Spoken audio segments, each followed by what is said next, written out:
The Audio Partners Publishing Corporation is pleased to present Esther Kreindel II by Isaac Bashevis Singer. A Talmud teacher named Meyer Zissel lived in the town of Bilgerey. He was a short, broad-shouldered man with a round face, black beard, red cheeks, cherry black eyes, a mouth full of jutting teeth, and a furry head with hair that blanketed his neck. Meyer Zissel liked to eat well. He could drink down half a pint of brandy at one draught, and he liked to sing and dance at weddings until dawn. He had no patience for teaching, but still the wealthy sent him their sons as pupils. When Meyer Zissel was 36 years old, his wife died, leaving him with 6 children. Half a year later, he married a widow, Reitze, from the village of Krashnik, a tall, lean, silent woman with a long nose and many freckles. This Reitze had been a milkmaid before marrying a rich man of 70, Reb Tanchum Ishbitzer, by whom she had one daughter, Simele. Before his death, Reb Tanchum had gone bankrupt, leaving his widow with nothing but their one beloved child. Simele knew how to write, and she could read the Bible in Yiddish.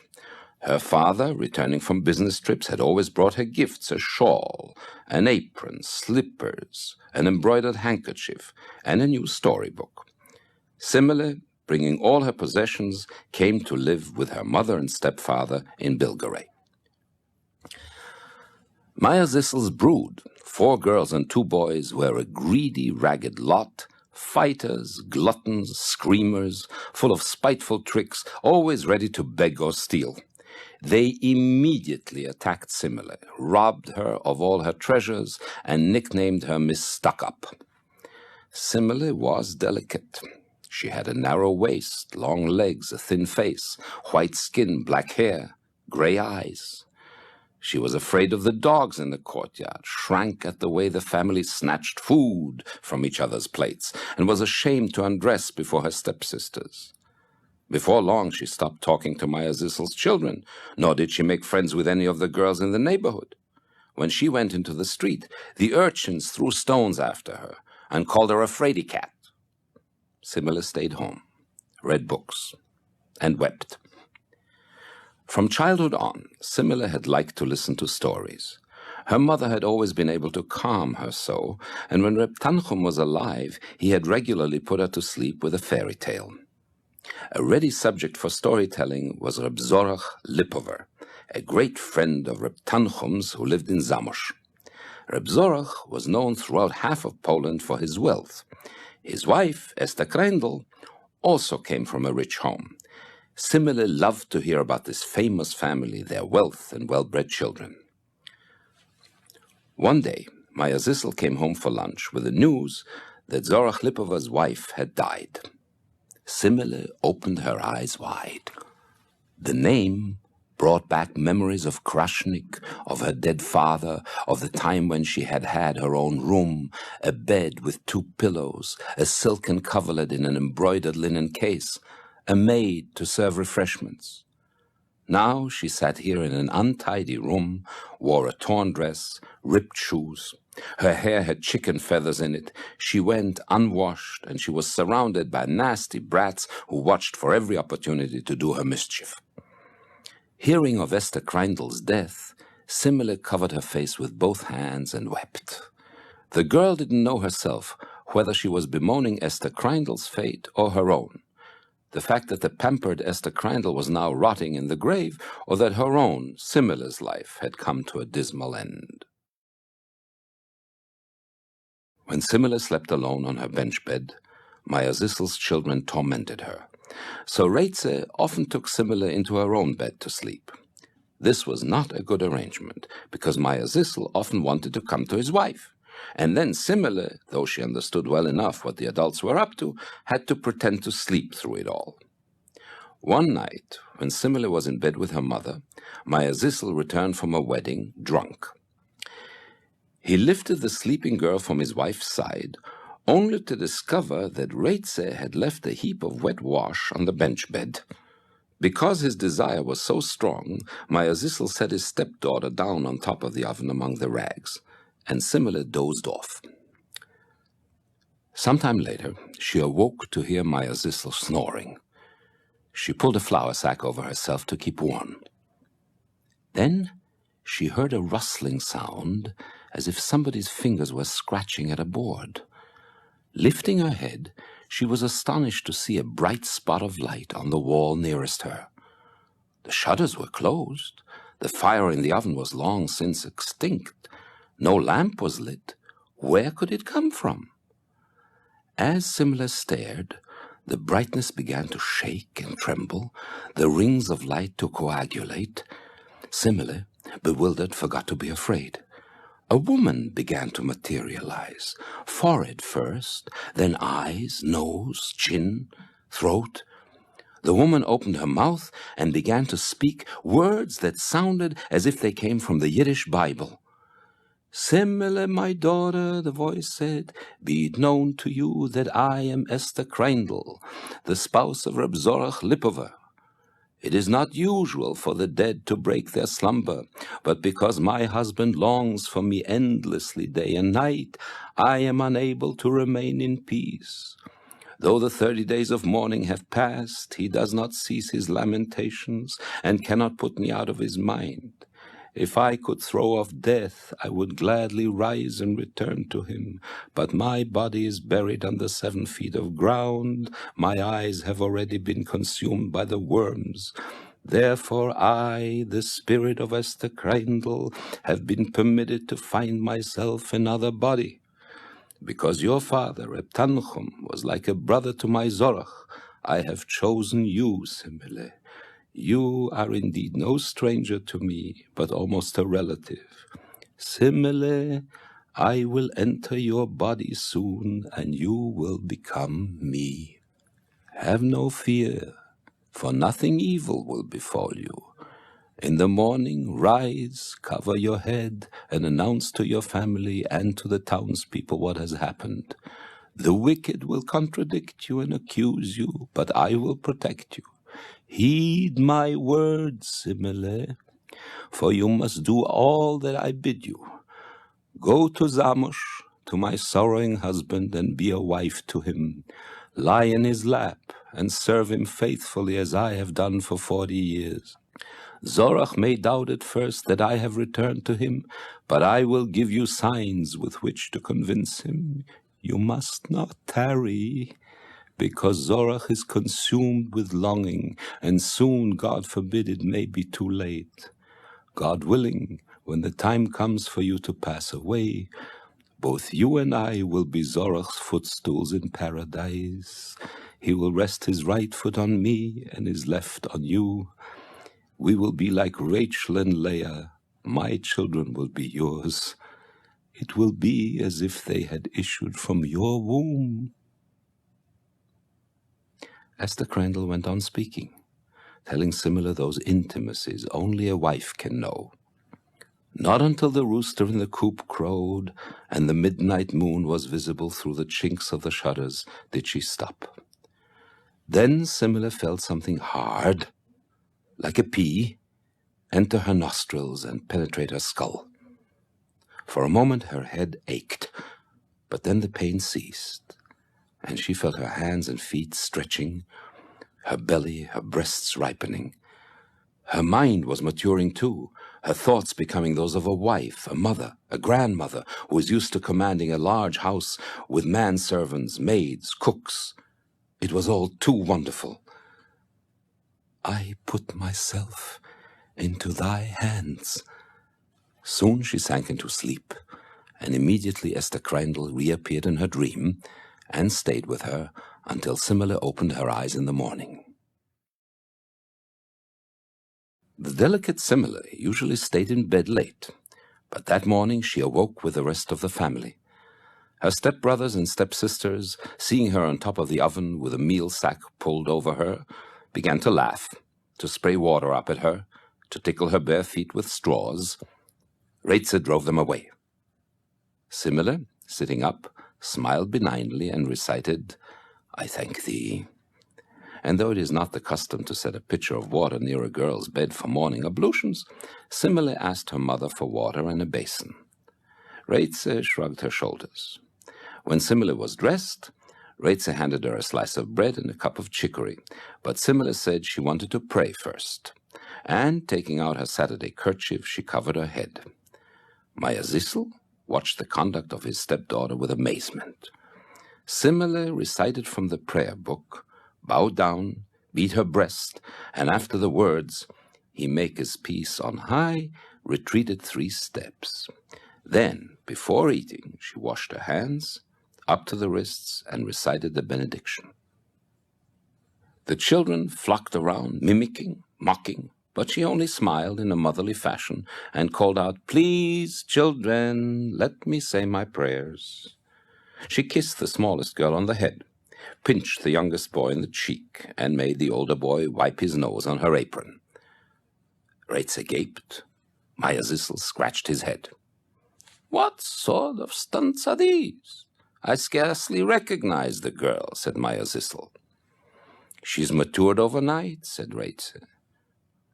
"She shakes like Gimpel the Pious One," scoffed the oldest boy.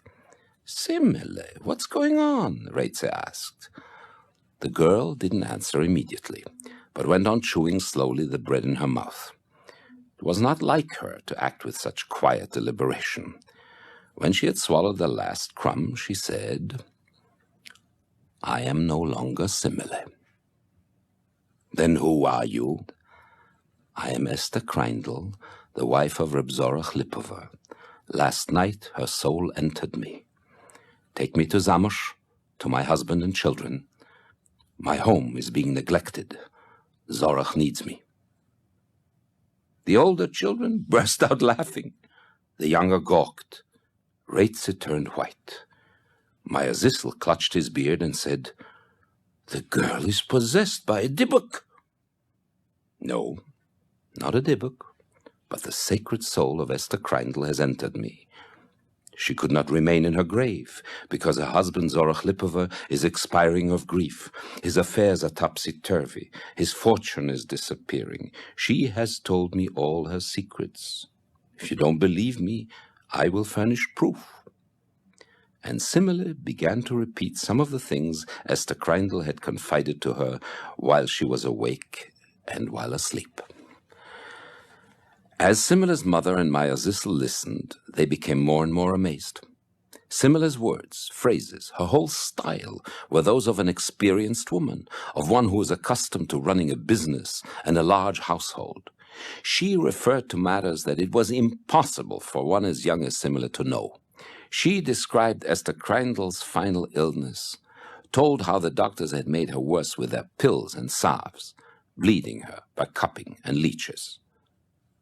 The neighbors were soon aware that something strange was happening, as people are wont in a town where they listen behind doors and peer through keyholes. The story spread, and a crowd began to gather at Maya Zissel's. When the rabbi heard what had happened, he sent a message ordering the girl to be brought to him. At the rabbi's, the council of elders was assembled along with the most distinguished matrons of the community. After Simile's arrival, the rabbi's wife chained the door, and the interrogation began. It was necessary to find out if the girl was trying to deceive them, if she was possessed by a devil, or by one of those insolent demons who try to outsmart the righteous and entrap them. After hours of interrogation, everyone was convinced that Simile was telling the truth.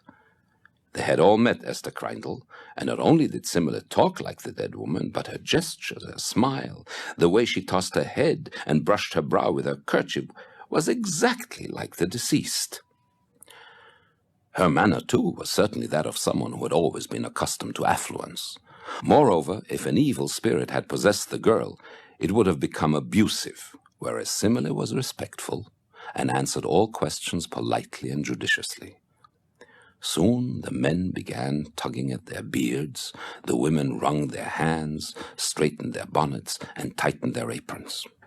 The members of the burial society, usually so tough and unemotional, wiped tears from their eyes.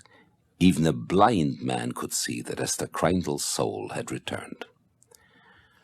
While the interrogation was still in process, Zeinvel, the coachman, harnessed his horse and buggy, and, taking several witnesses with him, set out for Zamosh to bring Reb Zorach Lipover the news. Reb Zorach wept when he was informed. He ordered the coachman to bring a 4-horse carriage, and he, a son and 2 daughters, got in. The coachman did not spare the whip. The road was dry, the horses galloped, and by nightfall Zorach Lipover and his family had arrived in Belgrade. Simile was staying at the rabbi's and was being cared for by the rabbi's wife to escape the morbid and the curious. She sat in the kitchen knitting, something Reitzes swore she had never known how to do before.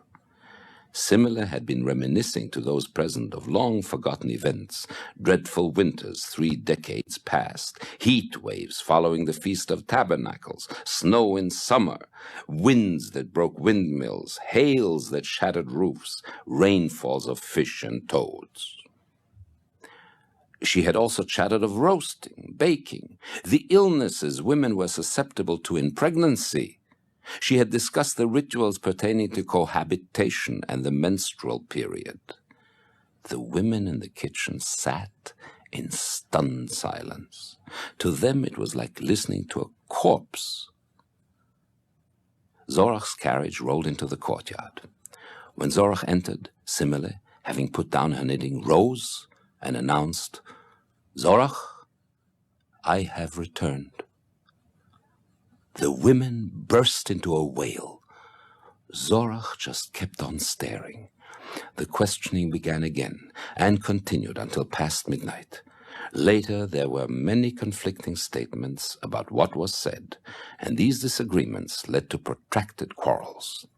But from the very beginning, everyone admitted that the woman who received Zorach was no one but Esther Kreindel. Soon Zorach began to cry. In a heart-rending voice, Zorach's son called Simile mother. The daughters did not give in so quickly, but sought to prove that Simile was a liar, anxious to assume their mother's prerogatives. Slowly, they too realized that the matter was not that simple. First, the younger became silent, and then the older one bowed her head.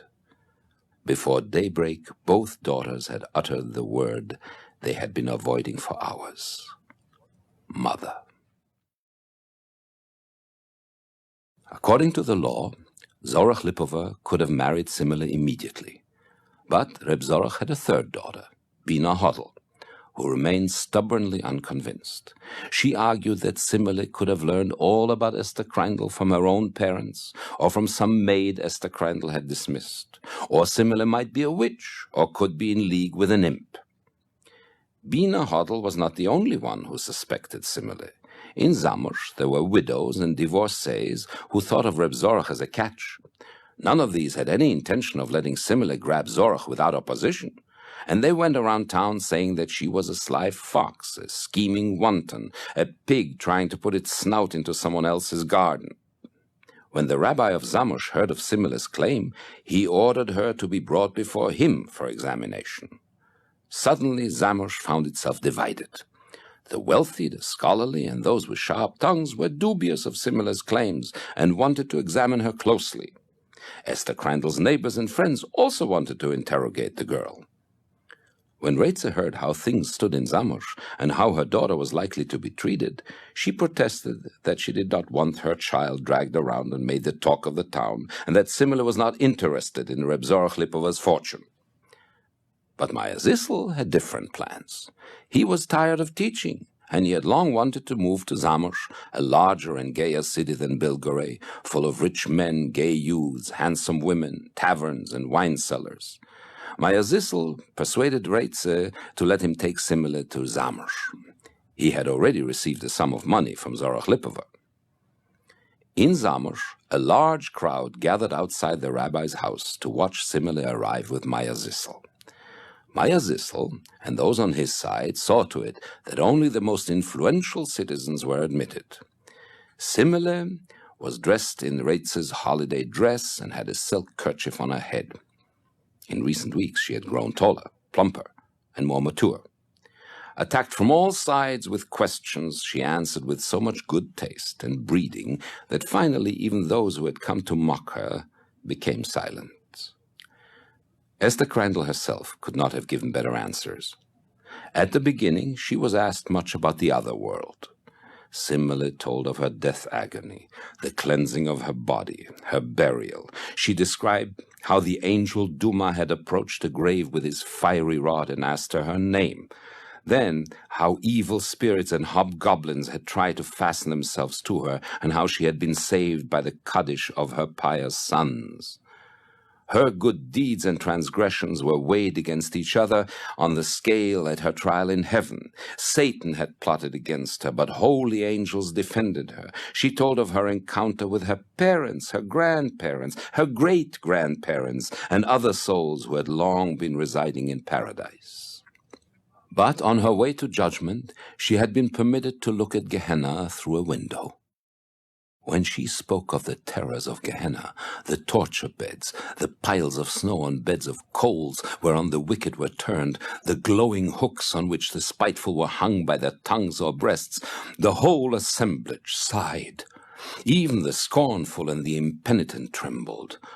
Simile identified by name many residents of Zamość who were being punished, some by immersion in barrels of boiling pitch, others by being forced to gather wood for the pyres on which they were burned, still others were poisoned by snakes or eaten by vipers and hedgehogs. A stranger would have never heard of most of these people, nor of their crimes. Next, Simile described the diamond pillars of paradise, among which the just sit on golden chairs with crowns on their heads, feasting on Leviathan and the wild ox, drinking the wine which God keeps for his beloved ones, while angels divulge to them the secrets of the Torah. Simile explained that the righteous don't use their wives as footstools. Rather, the holy women sit near their husbands, but on chairs whose gold heads are somewhat lower than those of the men. The women of Zamość, gladdened by this news, began to cry and laugh. Reb Zorach Lipova covered his face with both hands, and tears ran down his beard. After the interrogation at the rabbi's house, Simile was taken to Reb Zorach's, where his children, relatives, and neighbors had gathered. There she was closely questioned again, this time about Esther Kreindel's friends, merchants, and servants. Simile knew everything and remembered everybody. Reb Zorach's daughters pointed to drawers in the closets and sideboards, and Simile listed the linens and other objects contained within. She remarked of one embroidered tablecloth that Zorach had bought for her as a gift in Leipzig, of an incense box that he had purchased at a fair in Prague. She spoke familiarly to all the aging women, Esther Kreindel's contemporaries. Trainer, do you still have heartburn after meals? Riva Gutte, has the boil on your left breast healed? And she joked good-naturedly with Reb Zorach's daughters, remarking to one, do you still hate radishes? And to another, do you remember the day I took you to Dr. Paletsky and a pig frightened you? She recalled the words the women of the burial society had spoken while cleansing her. When the questioning slackened, Simile repeated that the yearning of her husband Zorach had not allowed her to rest in peace, and that the Lord of the living, taking pity on Zorach, had sent her back to him. She explained that when Zorach died, she would die also, for all of her years were used up, and she was living now only for his sake. No one took this prediction seriously, so young and healthy did she seem. Zamość had expected Simile's interrogation to last many days, but most of those who questioned her at the rabbi's and then later at Reb Zorach's were soon satisfied that she was truly the reincarnation of Esther Kreindel. Even the cat recognized her old mistress, meowing excitedly and running to rub its head against her ankles. By the end of the day, only a small group still held out. Esther Kreindel's friends covered Simile with kisses. All Zorach's daughters, except for Bina Hodel, wept and embraced their mother. His sons did her honor. The grandchildren kissed her fingers. Everyone ignored the scoffers. Reb Zorach Lipova and Maya Zissel set the marriage day. The wedding was noisy, for though the soul was Esther Kreindel's, the body was that of a virgin. Esther Kreindel had returned, but nevertheless it was hard for Zorach and the town to believe in the occurrence of such a miracle. When Esther Kreindel II went to the marketplace, followed by her maid, girls peeped at her from the windows, and those on the street stopped to stare. In the half-holidays of Passover and of the Feast of Tabernacles, young people from all over traveled to Zamosh to see the woman who had returned from the grave. Crowds gathered in front of Reb Zorach's house, and the door had to be chained to keep out the intruders. Zorach Lipover himself went around in a trance. His children, in the presence of their resurrected mother, blushed and stammered. The town skeptics constantly reverted to the subject, referring to Zorach as an old goat. They asserted that he had arranged the miracle with Reitze, speculated on how much he had paid. Some said 1,000 guldens for her young daughter. One night, 2 pranksters stealthily set a ladder against the wall of Zorach's house and peered through the shatter into his bedroom. In the tavern later, they told how they had watched Esther Kreindel II recite her prayers, bring a pitcher of water for the morning ablutions, how they had seen her herself remove Zorach's boots, tickle his soles, he lasciviously pulling at her earlobes. Even the Gentiles in their winehouse discussed the matter, several of them predicting that the court would enter the case and investigate the impostor, who was very likely a witch and in league with Lucifer. For many months, the new couple spent their nights talking. Zorach did not stop questioning Esther Kreindel about her departure from this world and what she had seen in the hereafter. He kept on looking for irrefutable proofs that she was what she claimed. He told her many times of the anguish he had endured while she lay sick and dying, and of the despair he felt while sitting shiver and during the 30 days of mourning. Esther Kreindel affirmed again and again that she had longed for him in her grave, that his agony had not let her rest, that she had gone as a supplicant before the throne of glory, while cherubim sang her praise and demons howled accusations. She kept on adding particulars about her encounters with dead relatives, their adventures in their graves, in Tophet, and later in the Garden of Eden. When daybreak came, husband and wife were still talking. On those nights that Esther Kreindel went to the ritual bath and Zorach came to her bed, he proclaimed that her body was more beautiful than it had been even in the first weeks of their first marriage. He said to her, "Perhaps I too will die and reappear as a young man." Esther Kreindel scolded him good-naturedly, assured him that she loved him more than she could possibly love any young fellow, and her only wish was to have him live to be 120. Gradually, everyone grew accustomed to the situation. Soon after the wedding, Reitze and her stepchildren came to live in Zamosh in a house that Reb Zorach gave them. Reb Zorach took Meyer Zissel into his business and put him in charge of loans to the local gentry. Meyer Zissel's boys, who had so recently slapped, kicked, and spat on Simele, now came to bid Esther Kreindel a good Sabbath and to be treated to almond bread and wine. The name Simele was soon forgotten. Even Reitze no longer called her daughter Simele. Esther Kreindel had been nearly 60 when she died. Simele now treated Reitze like one of her daughters. It was strange to hear the younger woman calling Reitze a child, giving her advice on baking, cooking, and bringing up children. The second Esther Kreindel, like the first, had a talent for business, and her husband Zorach would make no decisions without consulting her.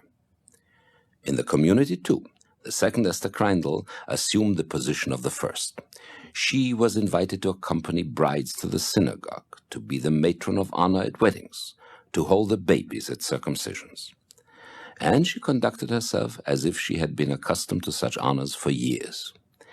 At first, the younger women tried to make her their friend, but she treated them as if they belonged to another generation. At the wedding, people had predicted that Esther Kreindel II would soon conceive, but when several years passed and she did not, everyone began to remark that the returned Esther Kreindel was aging prematurely, her flesh shrinking, her skin drying up. Moreover, she dressed like an old woman, wearing a cape with raised shoulders and a ribbon bonnet when she went out. She often wore tucked tops and pleated skirts with long trains. Every morning she entered the women's section of the synagogue carrying a gold-rimmed prayer book and a book of supplications. On the day before the new moon, she fasted and attended the prayers to which only the old women went. During the months of Elul and Nisan, when it is customary to visit the graves of relatives, the second Esther Kreindel visited the cemetery and prostrated herself on the grave of the first Esther Kreindel, weeping and begging forgiveness. It seemed then as if the corpse buried within had emerged to mourn and eulogize itself. The years passed, and Zorach grew older and weaker. Both his stomach and his feet pained him. Having stopped attending to his business, he sat all day long in an armchair reading. Esther Kreindel brought him food and medicines. Sometimes she played cards with him. Other times she read aloud to him. She took over the entire management of the business, since his sons were lazy and incompetent. Every day she reported to him what had happened. Husband and wife talked of the old days, as if they were really the same age. He reminded her of their early struggles when the children were small. They recalled family worries and business complications with creditors, nobles, competitors. Esther Kreindel knew and remembered all the details. Often she reminded him of things he had forgotten. Other times they sat in silence for hours, Esther Kreindel knitting socks, Zorach Lipova watching her in amazement. The second Esther Kreindel had grown more and more like the first, had developed her high bosom, the wrinkles and folds in the face, the double chin, the bags under the eyes. Like the former Esther Kreindel, the present one wore her glasses on the point of her nose, scratched her ear with a knitting needle, refreshed herself with cherry wine and jam while muttering to herself or to the cat. Even her smell of fresh linen and lavender was that of the first Esther Kreindel. When she stopped going to the ritual bath, everyone assumed she was undergoing her menopause. Even Reitze, her mother, could recognize nothing of the former similar. Some of the first Esther Kreindel's contemporaries hinted that not only had their friend's soul returned from the grave, but her body as well. The shoemaker insisted that the feet of the reincarnated woman were duplicates of the first. A wart had sprouted on the throat of the second in exactly the same spot where one had been on the throat of the first. There were those in Zamość who said that if the grave of Esther Kreindel were opened, God forbid that anyone should commit such a sacrilege, the body exhumed would be not of Esther Kreindel but of Simile. Because a female cannot completely take over the place of a male, much of the responsibility for running Zorach Lipova's business passed to Maya Zissel. The former Talmud teacher began to spend money lavishly. He got up late, drank wine from a silver goblet, sported a pipe with an amber bowl. Reb Zorach had always bowed and raised his hat to the squires, but Maya Zissel tried to be their equal. He dressed in a squire's costume with silver buttons, wore a sable hat with a feather, dined with the nobles, went hunting with them. When he was tipsy, he threw coins to the peasants. His sons were sent to study in Italy. His daughters were married off to rich boys in Bohemia. After a while, the Gentiles of Zamość addressed him as Pan.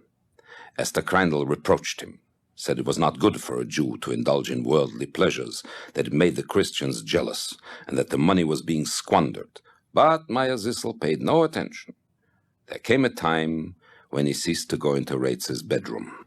Gossip spread the rumor that he had begun an affair with the Countess Zamoyska. There was a scandal over a woman of pleasure. Maya Zissel and a noble fought a duel, and the latter was wounded in the thigh. Maya Zissel finally stopped coming to the synagogue except on the high holidays. Reb Zorach Lipova had become extremely feeble. His final illness was long and protracted. Esther Kreindel sat up with her husband for many nights, refusing to let others watch him. When he died, she fell on the corpse in her anguish and would not allow it to be laid out. The men of the burial society had to pull her away. Following the funeral, Esther Kreindel returned home, surrounded by all of Zorach's sons and daughters who had come to sit the 7 days of mourning with her. Because Zorach had been so old when he died, his children sat on small stools in their stocking feet and babbled of everyday matters. There were frequent references to his will. They all knew he had made one, but what it contained they could not say. They assumed Zorach had left his widow a fortune and were already preparing to haggle with her. These men and women who had called the second Esther Kreindel mother for years now avoided looking her in the face. Esther Kreindel took her Bible and opened it to the book of Job. Weeping, she read the words of Job and his companions. Bina Hoddle, who hadn't cried once during her father's final illness, muttered loud enough to be heard, "God's thief."